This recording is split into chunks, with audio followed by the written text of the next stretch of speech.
10 மாதம் கோயில் வாசம் தாய் வயிற்றிலானது. பக்குவமாய் அவள்தான் என்னை மனிதனாக்கி வைத்தது. அன்னை தந்த பால் குடித்து அன்பு பாசம் வந்தது. அவள் படித்த பாட்டுத்தானே அறிவு சொல்லி தந்தது. நான் போகும் பாதையெல்லாம் தாய் போட்டு வைத்தது. என சேரும் செல்வம் எல்லாம் அவள் பார்த்து விதைத்தது. 1000 வந்தது 1000 போனது, தாய் மட்டும் நிரந்தரமானது.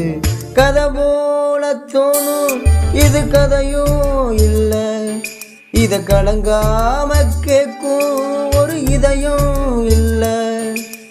இந்த மண்ணுல விளைஞ்ச கதை இது.